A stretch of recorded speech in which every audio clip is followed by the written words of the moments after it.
Today's show is Afternoon with Coyote. It's a visit with a person of high strangeness. Many of you have requested that I have a visit with George Amiot, you know him as Coyote. And, well, it never really worked out. So the other day, after I mentioned I was going to cut the show, you know, wind down with the shows, I got a phone call, and it was George, and he said, "Oh, no, you don't. We're going to do this interview." So today we are going to talk to Coyote. So come right along and enjoy your visit, and I'll see you after a while. So how are you, George? Hey, good afternoon. I'm doing fine, actually. You called me and you said, "What, are you crazy? You can't quit, right?" That's right. I said, so what I'm going to be doing is I want to pass on some stuff to you that you could utilize in your winding down show, and specifically if we got an audience out there, and I got some interesting You have things. fans. We got fans. All You right, got cool. fans, yeah. So I understand you have this grand opening. Yeah, I do. Got a grand opening. Yeah, go ahead. My daughter sent this to me, and I want to read this to you. This is really crazy. When I was my daughters were growing up, and I always loved the Cat in the Hat, and my daughters all remember that. So like whenever I would get cards or any anniversaries or anything like that, they always send me something around Dr. Seuss's Cat in the Hat. Aaliyah sent this here last week, and it said, You have to talk louder. I don't have a mic. I'm sorry. I said the Cat in the Hat. The Cat in the Hat on aging. I cannot see, I cannot pee, I cannot chew, I cannot screw. Oh my God, what can I do? My memory shrinks, my hearing stinks. No sense of smell, I look like hell. My mood is bad, can't you tell? My body's drooping, having trouble pooping. The golden years have come at last. The golden years can kiss my ass. Yeah. So in other words, we're not going to wind down, right? Oh, not at all. Not at all. With you know, with things that are happening is just really interesting times. Actually, I always tell everybody, I said it's a great time to be alive, but to see all these things unfolding. I was born in 1947. So was I. Was you? Well, and the things that come to pass, the things that I've seen in my lifetime, is really interesting. I got a chance to see a couple wars, and, go to medical school, and see all the, over my professional years, I graduated from medical school in '73, and Loud, George. Up to that point, I've you know, been taking care of people, but also at the same time been taking care of myself, and not necessarily physically, but mentally and spiritually.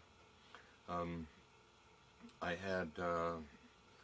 have an opportunity to experience, go from Western medicine to psychiatry or psychology, as working as a post-traumatic stress disorder therapist. And I did that about like 5 years ago, but the reality of it is I see how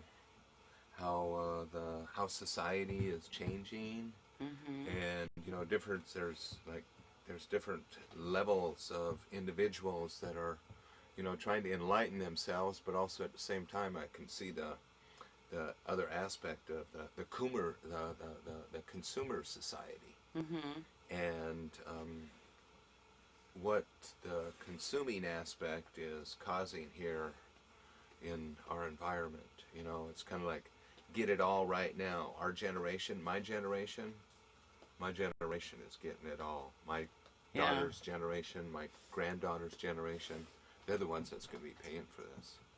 Yeah, you know, now, if you remember back, you go to Hawaii quite often. We did some radio shows. Oh yeah, we did that radio show. Remember that? Was it last year?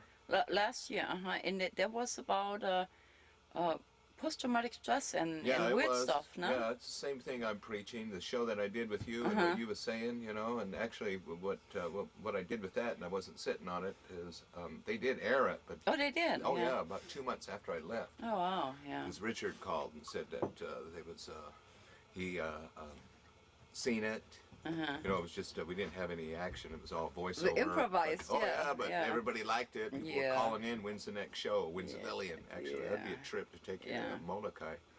But the reality of it, yeah, that was a good show. The information, you know, information passed. It's kind of like the same thing that you know, I look at myself, you know, with who I am and what I'm doing, my responsibilities to not only my own societies, but my people.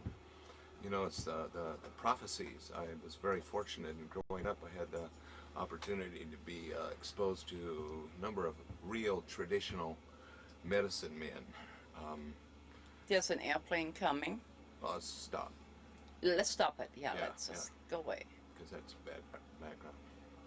Airplane's gone. Okay, so what I was saying, you know, the content, post-traumatic stress disorder, everybody's got it. I don't care who you are, where you come from. Yeah. You know, we got it in one way or another, and people don't really fully understand it. Well, people don't want to understand it, George. No, that's right. You know, like that's part of the consuming society. Yeah. You know, and they're like sheep. Yeah. You got, Sheeples. Yeah, sheeplets. And, Yeah. And shamanettes and shamans. All of that, yeah. I don't call them shamans. I call them showmen. Showman. Yeah, there you go. That's really true. Yeah. Uh-huh. But we kind of on the same page on that. Anyway, you were talking about that that you actually work with medicine man. That's where we left off when the Oh yeah, came. yeah, okay. So anyhow, I was exposed to them. Not that I learned that much, because of the fact that I learned to quit asking questions. You know, I would just sit and listen, because for every question that I asked, they would answer it with a question, and then that would stimulate me into thinking, you know, formulating about another 28 questions out of that question. So after a while, I just learned to be quiet, shut up and listen. Yeah. What I learned about that is you ask a question and they look at you and then nothing. And then 2 days later, they answer the question and you're thinking, oh, that's what it was. Yeah, that's right. We answer our own stuff. You know, and I always say that too. I says we have a responsibility to ourselves that nobody else can do for you. You have to do it yourself. You have to enlighten yourself. You have to mentally and physically try to understand the natural and spiritual laws. And, you know, it's necessary specifically at this time because of the fact of, you know, we're winding down now. This is the end of the fourth world and we're going into the fifth. You know, it's the 11:59.59 seconds. We're going into that. 2012's coming up, and you know, everybody says, "Oh, 2012, maybe, maybe not." But the reality of it, I'm looking at my legends. You know, I'm very fortunate because I grew up with those things. I grew up with those prophecies, and like what I was getting at when I stated that my life and what I've seen over my lifetime. You know, my goodness, you know, it's amazing, but also at the same time, at what price? You know, at what price? And looking back at history, history repeats itself. Yeah. You know, like the Buddhist philosophy, every 12 years, you know, it's another cycle. I mean, it's the same thing. And I need to ask you, is the sun in your eyes? Should we? No. Okay, good. I'm good. All right. Good. But yeah, history repeats itself, and the reality of it, we're coming to an end of a cycle, and we're learning more about ourselves. We're learning more about the universe. We're learning more about spirit, and that's probably the most major important aspect of our consciousness is to understand our relationship to that. What I'm talking about is God's love, our Creator.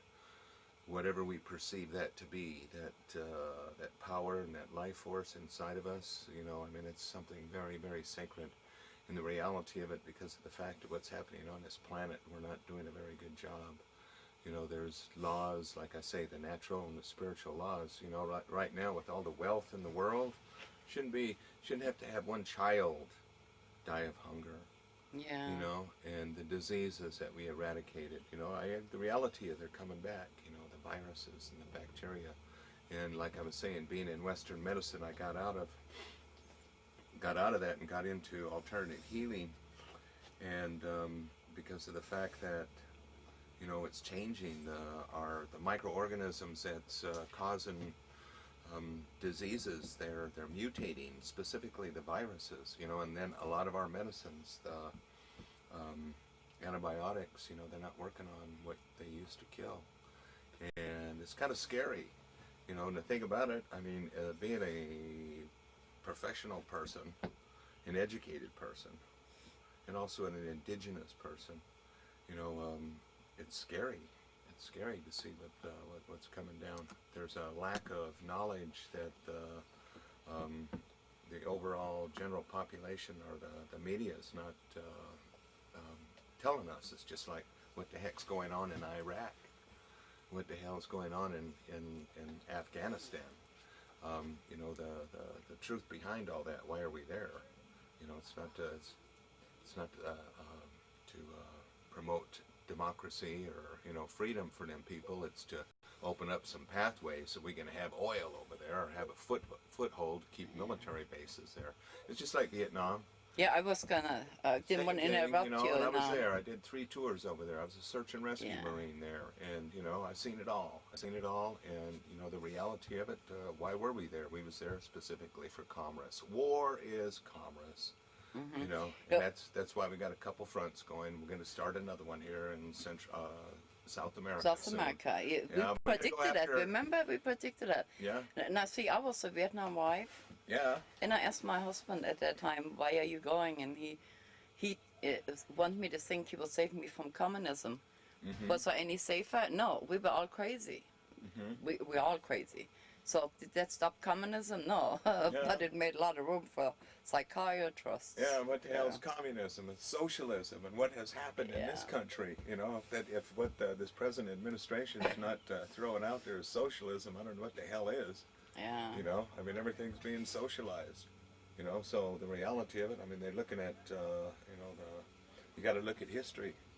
Definitely look at history, and history's scary because, like, since the beginning of time, that's all we've been doing is fighting. You know, killing one another over what? What are we killing each other over? You know, power. Lisa and I watched a documentary about Ted Kennedy last night. Right. And it was like a rerun of right this minute. Mm-hmm. The history, and we got to learn from that. A lot of people ask me, well, what are you doing to prepare for the future? This is what I'm doing to prepare for the future. I'm staying in the present. Yeah, that's all. The future is going to take care of itself, you know, and however you perceive your inner self, you know, a lot of people are afraid. A lot of people are scared of what's coming.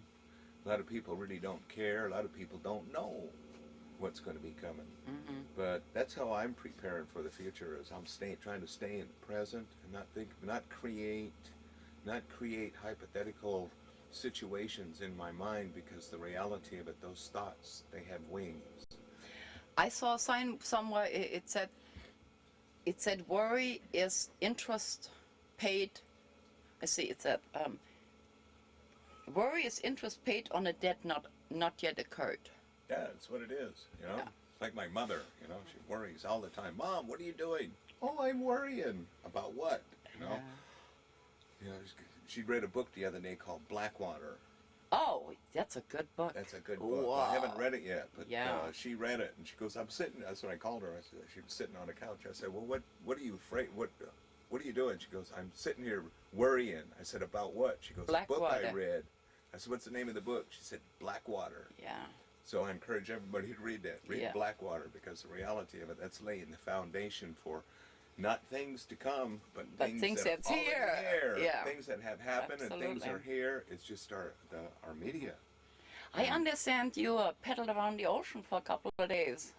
Oh, recently? Yeah. Yeah, I did. We did. A friend of mine, Owen Lee, came up from Zihuatanejo, Mexico. Mm-hmm. Actually, Owen's really an interesting character. He was a diver, and he rubbed elbows. Actually, he was on the Calypso. Yeah, I'm going to see if he give me an interview, since he is roaming here somewhere. I saw him with a hammer in his hand a few minutes ago. Yeah, he's out there working someplace. Put him to work. But yeah, very interesting character. So with that, I'll let him talk about himself. But he's also in the same frequency with us. as far as like the ecology, our relationship to the earth, and learning from the past. It's like I was saying, I try to stay in the present, but if you look into the future, and if you know your history, it gets kind of scary out there. I mean, we're looking at the monetary situation, what's happening right now, the Federal Reserve, and all that money they're printing up. Yeah. You know, who's going to pay for that? You know, The current situation, is that interfering with your your filmmaking and your work per se? oh, not at all. Not at all. Well, at very all. good. No, actually, the reality, I try to stay out of mainstream America with what I do. Probably the only thing that I have anything to do with that is just traveling. Well, you need money to travel, you know. Yeah, oh yeah, I know that, but I mean, it's even traveling nowadays is interesting. Interesting, Oh, yeah. you know, definitely. It wasn't like. So what do you advise your children? Well, what I've been given, you know, I'm very tight with my daughter, so the reality of what we've been talking about is, you know, definitely, you know, keeping a economical little nest egg, but also at the same time, you know, looking towards what's real and what's not real. You know, they could go out, well, any of us not too long ago could go out and buy something that with, you know, with a mortgage that we really couldn't afford, but they could put us in it. You know, that's how I'd avoid those things, you know, start preparing. And there's no way to prepare. I'm not a doomer or a gloomer. I'm not saying that there's going to be a Holocaust, but the reality, there's going to be some very interesting changes. And that's one thing that is a constant in the universe is change. Always a change. In your travels, have you found that, I mean, for 20 years, people have been looking forward to the change. And now that's up on us. Some kind of way they feel it's going to affect everybody except them. It's going to affect the whole world. We live in a three-dimensional plane, okay? And everything, I mean, that's you know, what's happening, and I don't think a lot of people know this, is the reality of it. Our solar system within our galaxy is moving through a radiation belt.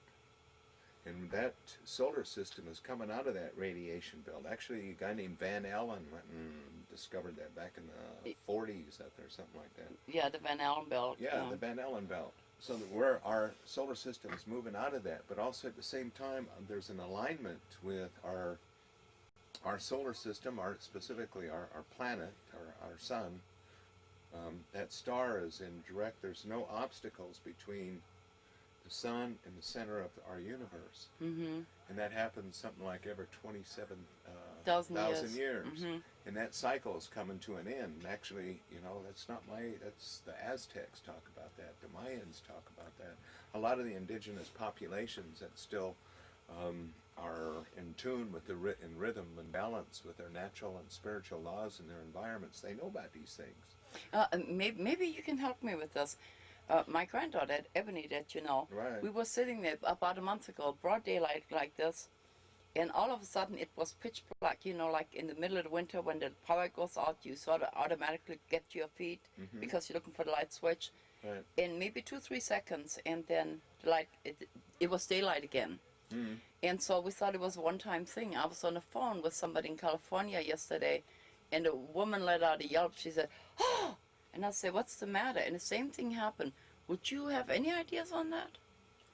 Not at all, but I want to tell you this. A lot of things that we take for granted in this three-dimensional plane, those things are changing. Things that we understand, that we know to be true, are not. Yeah. You got to think about that. You know, specifically if, you know, living in this society and what the media, what our society dictates to us, what we're supposed to believe. I mean, like I say, we're a consumer society, and the reality of it, most of the people that exist there, they're, like I was saying, would you call them sheeplets? Sheeplet, yeah, sheeples. Yeah. Actually, that didn't originate with me. David Icke. David Icke kind of used that phrase. He was talking about, he gives the example of, he has all these all these cows in a pasture, and every once in a while somebody comes by and picks up a cow, and they said, well, they're going on holiday. You know, he's a Brit, so, and they say, no, they're going to the slaughterhouse. And they said they wouldn't do that.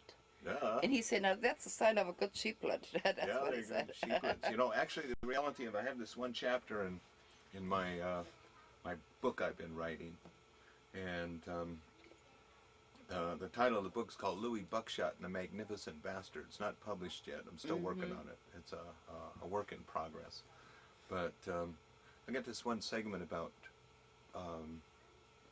while America slept.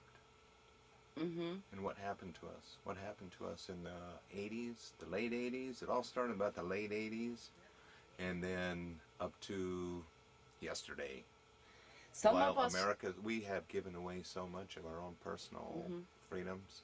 some of our foreigners, some of my foreign friends, in 1984, you know, even though there was a book by that name, but we noticed a change in America. I think we're talking about the same thing here. Right. Foreigners could see the change because Americans per se didn't have anything to, they didn't have anything to model it after, but we noticed it about that time, yeah. Yeah, so I mean, for me, that's a good point of reference. You know, point of reference, that's what I was looking for. It's a point of reference, you know, and I want to be an optimist, but also at the same time, there's a part of me on the inside is being a pessimistic about all this. But that's what happens when you educate yourself. Oh, totally. You know I know, what I mean? it gets scary. You know, like when I was going through medical school and every disease that we talked about, you know. Oh, I think I got that, you know. Yeah. But, yeah, a point of reference is a point to start from. The reality and what's your motivation behind it.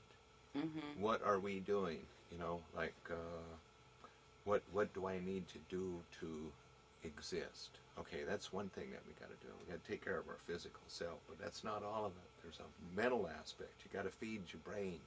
You got to educate yourself, because wisdom, or knowledge is wisdom. And when you're wise and you have wisdom, then you become enlightened.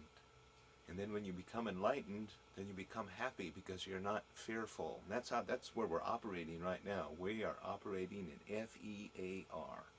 We have been doing it for quite a while, and the media perpetuates it. The administration perpetuates it. I was watching when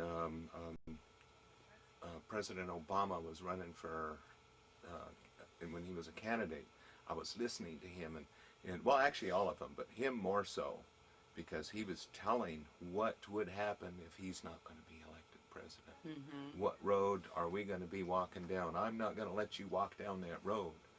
You know, but the reality of it, that road's still there. It's still there, yeah. Still there, you know, and I don't know, sometimes you think you got the blind leading the blind, you know. So I'm going to put you in charge of the world for a minute. Go. What would I do if I was in charge? First thing I'd do is no, not if you are. Oh, I am in charge of the world. Well, the first thing I would do is I would execute all the lawyers. I'd beat the hell out of the clergy, you know, flog them. And then let's see, who else? I'd go after all the ghee dunkers. By that I mean people that create aspartame and poisons that have paid their way into the FDA so they could get their product out there and it's poison our society. First thing I do is I'd bring back good food and water, make sure every child on this planet had a place to sleep, felt secure and wasn't afraid, you know. And then go from there. But the reality of it, yeah, I mean, that's it. And politicians too. Did I mention politicians? No, you didn't. Yeah, you know, I'd do away with them too. They'd go down with the clergy. But you got me beat. I wanted to give everybody a backache for 5 minutes, and they thought that was bad. Remedies, you know. To teach you compassion. That was my reasoning behind the whole thing. Well, if you want compassion, you got to become a Buddhist. I was for a little while. Yeah. But then I had some idealists point out that I couldn't be a Buddhist because I was a United States Marine for 5 years. And you know what Marines do, right? Yeah. Besides drink beer, right? Yeah. So anyhow, what else? What else is we talking about here? Whatever you want to. I just kind of wanted to put some things in there. We were talking about you floating in the river. I also would like to know what you do to kind of ground yourself. That's important. Well, grounding myself, I have a couple geographical places that I go to. I go to the Black Hills in the spring. It's one of the most Black Hills is the center of the North American continent. And the Black Hills is one of the most sacred places upon this earth. The reality of it, all the northern plains revere that. In the old days, the only place that was to go into the interior was, it was a medicine man and the dead.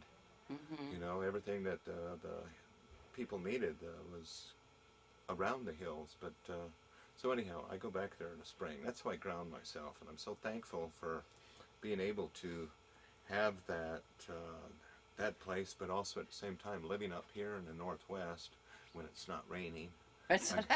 When I got my favorite months here, but and then I go down to the beach and walk my dogs, and I think about things. I think about the visual. I think about the color, line, and design of where I'm at, and how it all got there. Who put it there?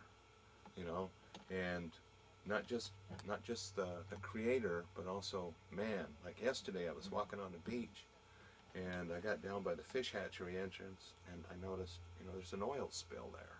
Oh, really? You know, and it's the weekend. You know, got all these people coming from wherever they come from, Seattle, from the metropolitan areas, come over here, and this is a playground. Hood Canal is a beautiful, pristine canal, but also at the same time, so it's being used, but all their garbage. Got everything from beer cans to plastic to Tampax to oil to you name it, garbage that these people should be hauling off. And the thing about it, and then it's fishing season too, so we have all these fishermen on the Skokomish River, and then the fecal count goes up in our shellfish. So the reality of it, all these people are coming over here to experience the pristineness and beauty of this geographical place, and they're polluting it. Yeah. So I'm saying to you, people aren't welcome over here anymore. You welcome, you wore it out. You come and they pee in the bushes and shit in the river, and there's certain times and places that you should take care of those things. And that's our land. We're guardians of that place, and we opened up the reservation so you could come over and experience this. But it's going to be closed from now on. Sorry, you did it. I'm on some of the social sites and managed to create these communities of like-minded people. And one of the sites that I have on my MySpace is Black Elk. Oh, Black Elk, yeah, he's one of my fellow tribesmen. He is, yeah. Yeah, definitely. And so every once in a while, people ask me, he's not living anymore, is he? Oh, no. I didn't think so. He passed on back in the 50s. Right. Yeah, but people send him messages just as if he was still with us. Right. And so then they ask me what I know about that, and well, I know only, certain things. But I understand you know a lot more about it than I do, so. Basically, yeah, I can explain that and share with that the Sundance. Sundance is basically it's a ceremony of the Northern Plains people. And the reality of it, the history behind it is it's a ceremony of it wakes people's minds up, their realities as to who they are, and what they're doing. And actually, it's a reenactment of creation through ceremony. It takes 4 days and 4 nights to do it, and it's a ceremony acknowledging the Creator, ceremony acknowledging the earth, the wind, the fire, the water, all the powers that govern this three-dimensional plane of existence. But also at the same time, it's a stepping stone or a platform into another reality. See, I mean, this is a three-dimensional plane that we exist here. We can see things and hear things, taste things, smell things, touch things, to perceive things by. But also at the same time, there's another aspect of this three-dimensional plane, you know, and it's our consciousness. Can't see it, hear it, smell it, taste it, or touch it, but we know it's there, right? And likewise with the spiritual aspect, we have this three-dimensional plane here, and right parallel to this is another world. It's a spiritual world. We can't see it, you know, but it does have a frequency, does have a place in this creation. And that ceremony, the Sundance, and actually all indigenous people ceremony will take you from here to there. But you have to go there, and there has got to be somebody that understands the workings of the mind, the body, and the spirit, and understand the natural and spiritual laws to be a leader of that ceremony and be able to take those individuals to be the guide into another dimension of awareness. And it's not a physical trip, it's a spiritual and conscious. So two parts of your entity is separated from the three-dimensional plane. You know, I mean, first of all, there's no dimension, okay? There's nothing. We call that antimatter. Then there's a one dimension, there's a two dimension, and there's a third dimension, which we exist here, and we're semi-divine creatures here.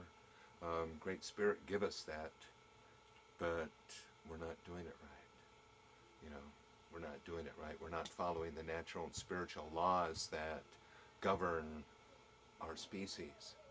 And like I said, we are semi-divine beings created in our Creator's image and have certain powers, specifically reasoning.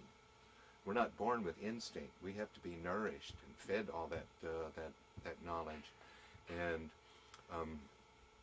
that's what ceremony is all about. Just about all indigenous populations that have existed, that survive today, that have not succumbed to the genocide and the onslaught of the European migration, all that knowledge is still alive. And there's still individuals out there that perpetuate the knowledge, the wisdom, and the future of certain groups of people. Keep that alive. It's my responsibility as an individual to keep my grandfather's legends and paint and song and tongue and everything alive. See, that's what I know who I am. I know what my responsibility is. Now, I'm not sure if this even fits here, but some kind of way it may. Okay. Now, from what I understand, the original Sundance was Black Elk. He knew that we didn't own anything except our body. That's right. And in order to do that, he took part of his body, you know, with the mutilation type thing. Right, the piercing.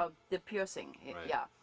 And that's the only thing he really wanted to offer the Creator, and that's what he did. Now, I want to go back, and want to loop it back a little bit to the post-traumatic stress disorder, because some of us that have these kind of ailments, we self-mutilate.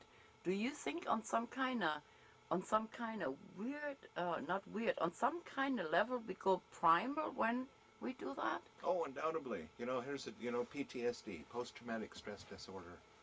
Basically, it's not just something that happens in this life, but you could be born with it. I call it transgenerational. Just about all Native Americans and people that have been born in poverty, they got it. There's some kind of post-traumatic stress there. The reality of it is how you make accommodations to exist, in society with that. I mean, like all our warriors, look at it. I myself, I got PTSD.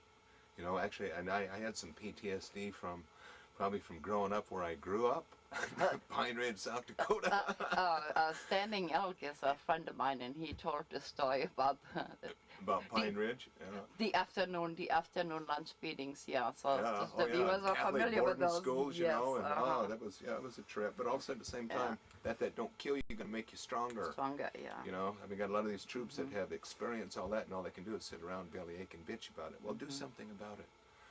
Make yourself happy. Understand it. But yeah, there is a lot of people out there. PTSD, all of our warriors, and how PTSD affects us. It generates fear. Sometimes you don't really have a full understanding of why you are afraid. Yeah. You know, I'm afraid. I mean, even the, you know, this society, this language. How many words do we use to describe fear? I'm afraid. I'm scared. I was terrified that all the potatoes was going to be eaten at the end of the day. You know, and you know, and that's how we operate. And we're afraid that we're not going to succeed. We're afraid that our neighbors ain't going to like us. Our people in society, you know, are not going to accept us. In reality, if you really look at it, do you really want to be accepted by that crew? You know, and by people judging you by the way you dress, or how much money you got in the bank, or how you speak English, or what color your skin is, or you know which part of town you live in. You know, that'd give the whole country PTSD. And the reality of it, they do. They got it. It's got it. Yeah. So it's there. They just, you know, people don't acknowledge it. You know, and then the thing about it, I was talking about the past, the present, and the future, where I try to stay. You know, I mean, I go back to the past. I mean, there isn't a week that don't go by that I don't get triggered about some of the things that I experienced in Vietnam. I mean, I've seen some horrible, terrible things over there.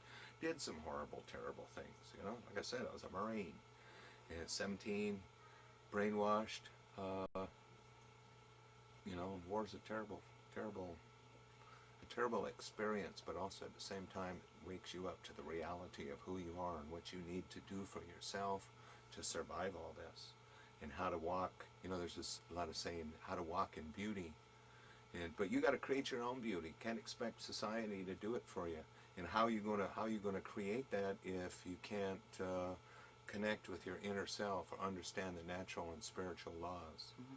You know, and that's what we got to do. We got to master this three-dimensional plane, and we're doing a poor job of it right now, because like one of the rules.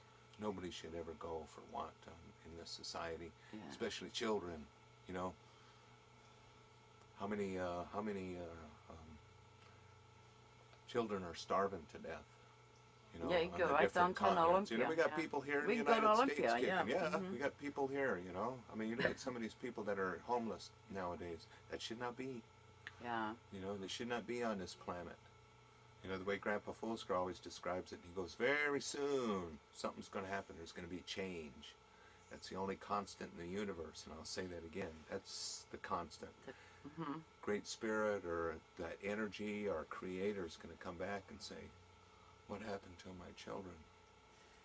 You know, what happened to my kids? I'm going to loop it back to the Sundance here for a minute. Now, for instance, well, some of us that have awareness,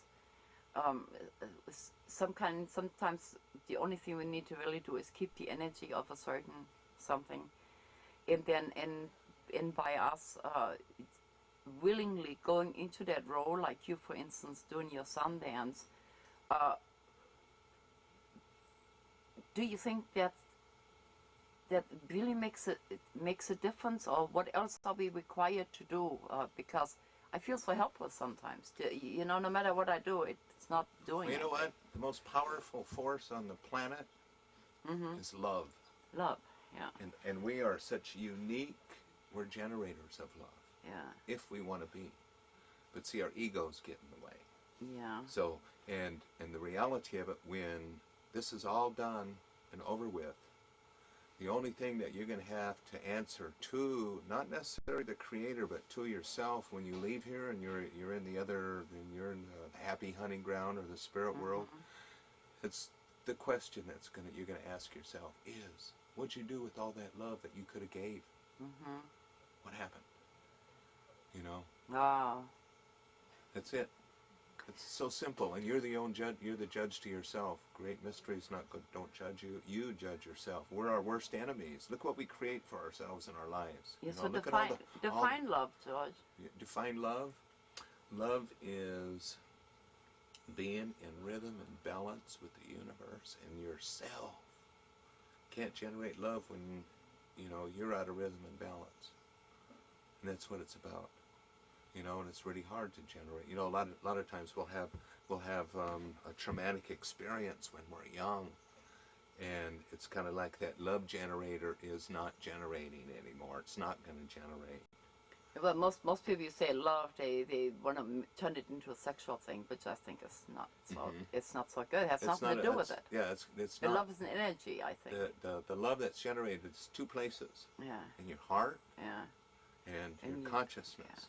Yeah. And when it's created there and there, then that love, that's going to go on through the universe. It's like when I pass on, and all the people that have loved me in the past, and like all my grandparents, my relationship, that's what's going to bind us and bring us back together. You know, and then we're going to be a force again. I mean, not that, I mean, just like right now. I mean, we can't ever human being as a spirit.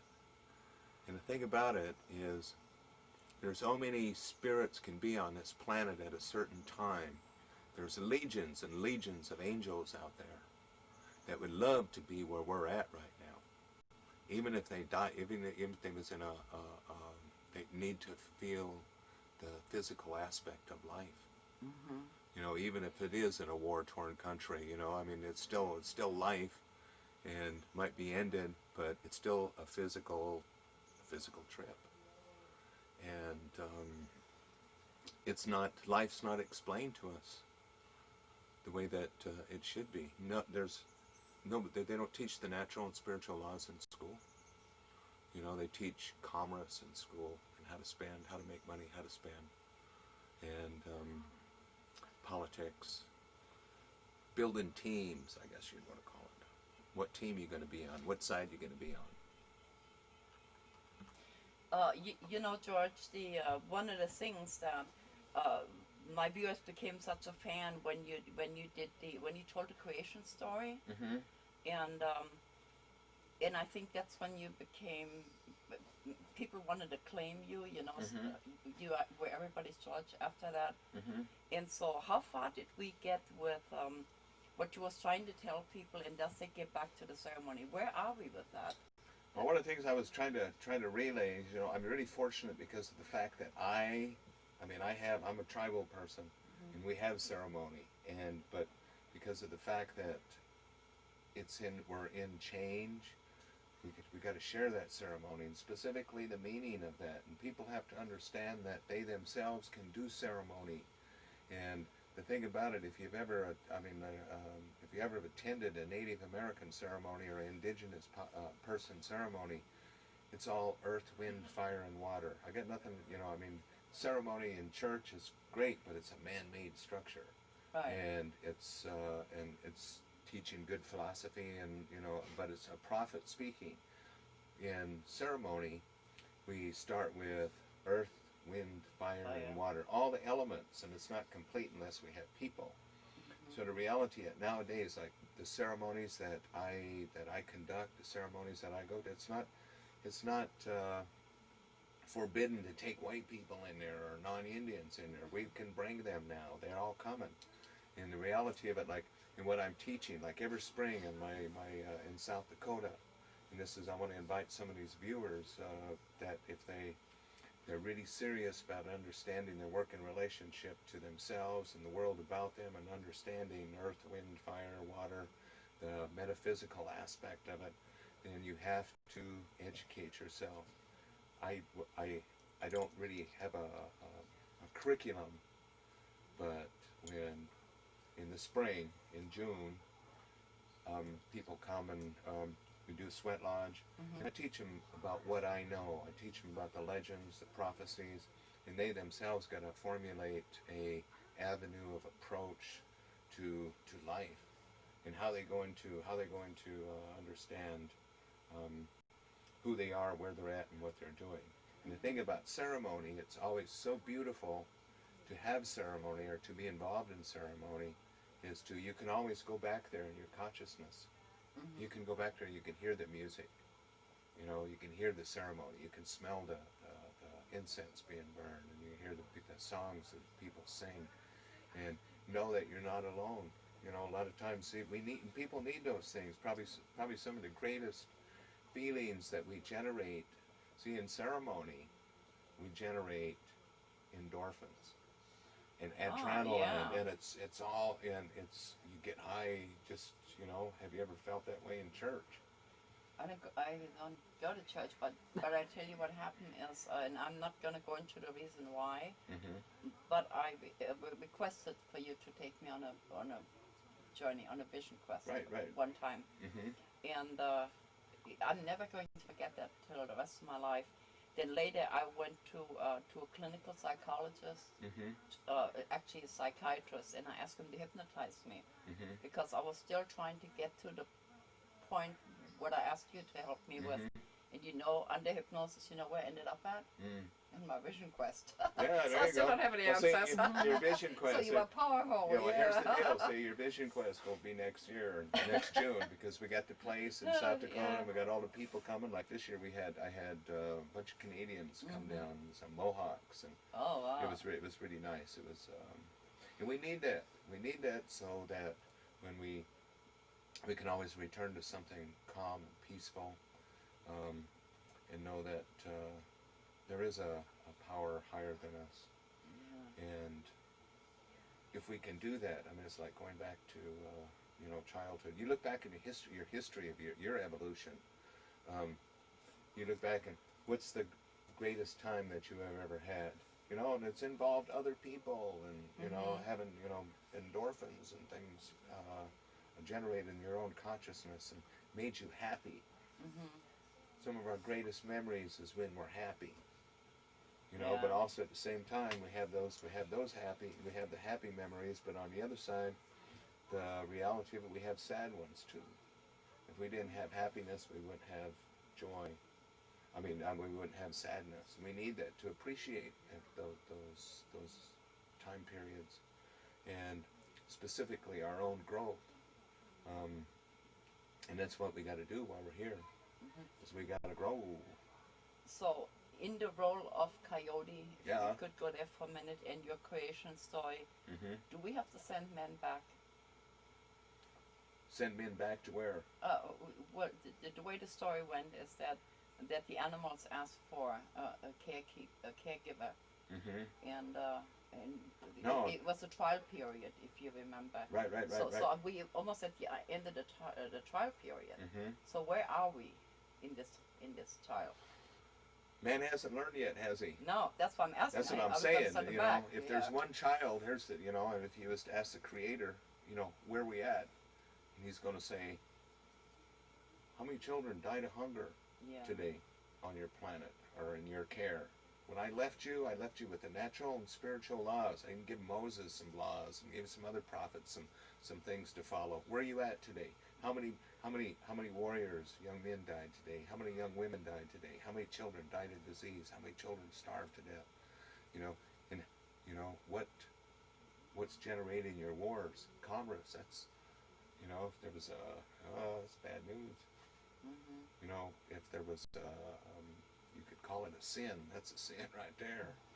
And who's responsible? Yeah. All of us. Yeah. And we're all going to pay for it. Yeah. So we just. It's expensive living here. It is. And specifically, the probably what we're going to generate out of this is sadness because we didn't learn. And I don't know. Like I say, I don't know what the future is, but I do know what past history is. And if you over abuse things, just like our environment.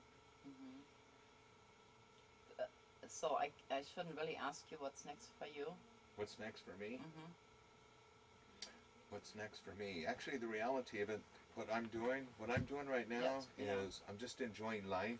Life, yeah. And I'm trying to stay in the present. I'm working with some young men and women that had problems with that are having problems with drugs.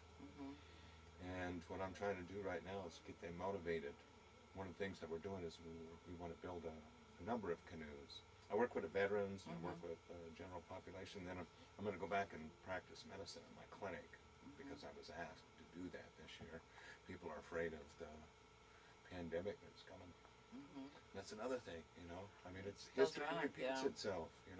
We're so sheltered, and like I say, I don't want to be a doomer or a gloomer, but if you read history, but we can change those things also. Like I said, the power of prayer and love is the most powerful thing there is in this planet. But we got to do it in unison. I want to share a little experience with you. As you know, I go to Navajo, Right. the reservation, quite often. In one year when I got there, they had a large gang problem on the res. And so what I did is that they had a hardware store there. And I bought up all the spoons and forks and knives. And we called in all the, well, young people. Don't really want to call them gangbangers, but you know, it was pretty close. And I showed them how to bend spoons, psychokinesis. I showed them how to bend the spoons and the knives and the forks with their mind. And you know, next time I went back, the problem was not gone, but it was a lot less. If we can teach people what they can do with their mind, that's half the battle. That's right. In my opinion. Yeah, I think the superintendent of the boarding school, where all them kids that bent all them utensils, are looking for you. They're looking for me. Yeah. So, did you know how to do it? What? Bend Oh, there's spoons? certain things I know how to bend, but not with my mind. But I can teach you how to spoon thing, you know. Okay, you're on. I'll Yeah. teach you how to Sundance. How's that? At least some songs to go with it. But I could actually do that because, you know, I'm allergic to all the medicine. So Right. anytime I have a procedure, I have to leave my body. So I could probably walk on coal. Yeah. Yeah. Well, that's something that we could do. We could do a, what do they call it? Firewalk. Firewalk. Yeah, it's all in the mind. It's all in the mind. What you want to do. I think I could do that. You know, and then the thing about the ceremony, you got to make your whole life a ceremony, not just when you attend ceremony. You got to take all that and consciousness and exercise it, and then things become a lot easier. Yeah, speaking of life is my Sundance. Leonard Peltier, he was up for Right, Leonard. help again, and of course that didn't. Right. No. They didn't do that.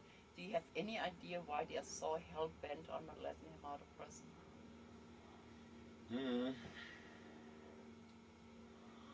I got my thoughts, but the reality of it, I mean, they need, you know, regardless, you know, a lot of the Native Americans that say that he's not guilty. He was not one of the individuals that, you know, that perpetrated that, what they're claiming that he did, killing those FBI agents. But no, it's like they're lying. They need somebody to say that we, you know, there's somebody. What do they call it? You know, fall guy. Fall guy. But then look at Nelson Mandela. Look how long he was the fall guy. Yeah. And look, he changed his part of the world. Oh yeah, totally. Yeah. Yeah. And then the thing about it, Native Americans nowadays too, and they look back, see, they did learn. You look at the revolution, the things that, you know, I mean, I was part of that. You look at the things that, you know, we were fighting for, and wanting the younger generations, the next generation, to pick those up. A lot of them aren't doing it. They're picking up things like gang banging and you know, hip hop, and you know, they're losing the traditional approach towards life. But that's all right, because out of 100% of the population, there's going to be 10% that's going to keep that alive. And I like to think that I'm part of that 10%. Yeah. You know, yeah, I am part of that 10%. You know, it's my vision to be part of that 10%. And that's what I'm going to be doing the rest of my life, is staying there in that 10%. Got to keep those natural, spiritual laws alive. You know, and impress upon the generations that are coming in how important it is to keep those legends, those prophecies, and all the sacred things that Great Spirit give us alive. And a lot of young people ask me this, well, how do you know that when you're, you know, if you're getting there? I said, because you're going to feel good and you're not afraid. And when Spirit's touching you, or you're touching the Spirit, and you're walking in the natural and spiritual laws, or what you want to call the red road or the indigenous road, you're not going to be able to get enough of it. And you give up physical things to stay there, you know, but it's how you perceive things, and what do you want to do? I was accidentally visiting at the Cheyenne Reservation, and I had the privilege of staying with little Joe Coyote. Yeah, oh yeah. Yeah. I know him. And yeah. He owes me money. Does he? Oh, well, and so Lots too. little Joe Coyote. Yeah. Okay. So well, anyway, one of the things we talked about, because what I've noticed is that you know, people our age, we still keep things going, and then somewhere along the line, one generation was like our children. That generation kind of went dumb and blind for a minute, but the new people coming in, they have that primal need to go back to that aspect of them who they really are. And I asked him, I said, how do you, you know, how do you count? How do you explain that? And he said it's genetic. It's like we were, like our kids, they were kind of numb there. So we really need to go to our grandkids to pick up our torch, because our kids won't do it, you know. Oh yeah, totally. Yeah. I mean, my girls, you know, I mean, they got their degrees and they're functioning parts of entities in society, and they go to some ceremony, but they don't feel like they're part of, I mean, that they're obligated to run ceremony. Yeah. You know, I mean, they're not prophets, and you know, they're not vision quest seekers, but they're providing. Like my granddaughter now, Right. you know, she's 6 years old. The other day she asked me, what kind of angels are there? So I said, you know, there's a lot of them. I only know about 7 kinds. So she goes, well, how many are there? So I said, well, as many stars as there is in the heavens, that's how many angels there is. She goes, well, do you know any of their names? This is a 6-year-old. 6-year-old, yeah, you the know? grandkids, yeah. So those are you know, I got them categorized, and, you know, I had the indigo children being born. That's my daughter's generation. And they had excelled, I mean, just look at my own girls and what they have done, what they have accomplished, you know.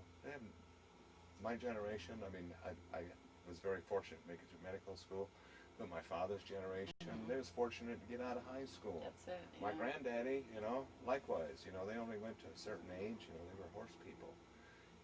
But with the new ones, like little Mary Jane Monahan, she's 6 years old, and that generation, that's what I'm calling the crystal kids. Yeah. And they're, because of the fact of what they're exposed to, you know, I mean, just for instance, again, I asked her, she was telling me about a dead bird in the backyard. I said, well, what happened to it? Who killed it? She goes, I don't know, but it must have been a devastating act.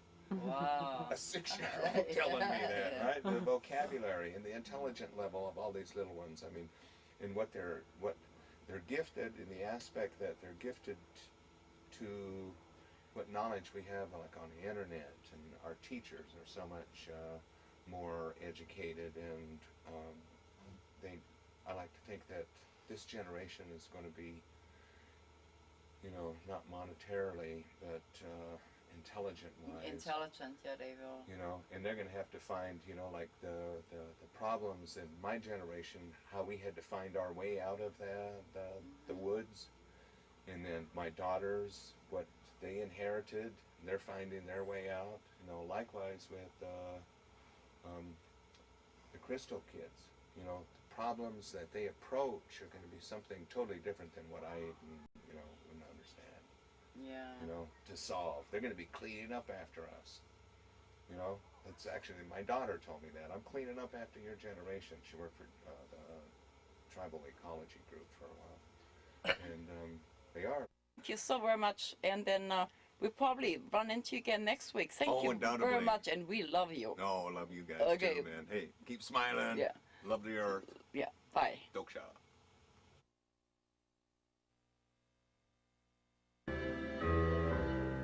For all the fun, while you took us here.